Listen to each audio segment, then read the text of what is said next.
Hey there folks, the Comics Kid 2099 here to talk to you about an episode of a superhero animated series. Today I'm going to be talking about the new Batman Adventures episode Legends of the Dark Knight. If you haven't seen the episode, you should do so before I spoil it. Or if you don't care about spoilers, or if you haven't seen the episode in a long while, but you want a refresher, stick around as I sum up the plot before I get into the review itself. Three kids talk about what they think Batman is like, and they get to witness the real Batman fight Firefly. Cue credits. No, this extremely short plot synopsis is not a diss against the episode. This is just one of those episodes with a really simple concept. And as my creative writing professor used to say, keep it simple, stupid. Well, in this case, he must have been onto something, because this episode has an extremely simple premise, and it's almost my favorite episode of this season. It doesn't quite beat out Over the Edge, but it's close. And it's pretty obvious what's great about this episode. I mean, what's not to like? I didn't even grow up reading the Dick Sprang era of Batman, nor did I ever watch the Adam West TV series. But if you didn't grow up with those versions of Batman, it's still really cool to see them in animated form, and so faithfully represented too. Same for the Dark Knight Returns segment of this episode. Now, Dark Knight Returns was one of my first Batman comics that I ever read, so it's difficult for me to imagine Batman fans who aren't familiar with it or who don't like it. But even if you don't like Frank Miller's version of Batman, you can't deny that this episode brings that vision to the screen flawlessly. In fact, I'd say I prefer these few short minutes recreating the fight in the garbage dump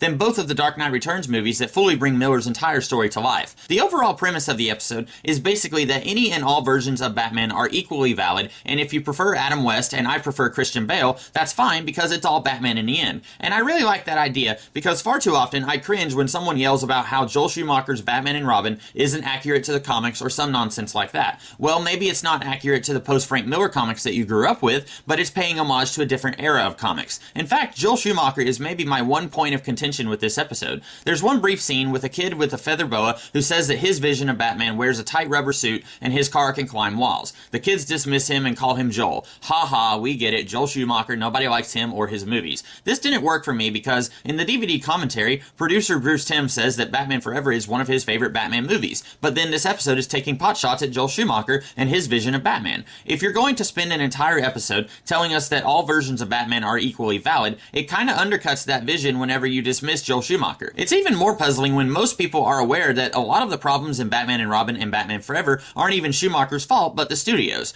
But that's one of my only complaints. Well, that and this episode should have been longer. With three kids talking about what they think Batman is really like, it would have been really nice if we got a third fantasy version of Batman. I get that you have a limited amount of screen time, and the folks behind this episode even mentioned in the commentary that they wanted to do a Neil Adams segment, but that would have been too difficult to animate. Still, I wouldn't have minded if we could have somehow gotten the third chunk of what these kids believe Batman is like. Overall, I really love this episode a lot. It doesn't bring out a whole lot to discuss, but I still enjoy the heck out of it, and I can already tell this is an episode that I'll be watching many more times in the future. But what did you guys think of the episode and of my review? If you like this video, you're in luck because I do these kinds of videos every Saturday. And if you did like this video, be sure to like, share, comment, and subscribe. And I also do other videos throughout the week, so if you're interested, check those out. In the meantime, I'll see you guys in the future. Have a great rest of the day.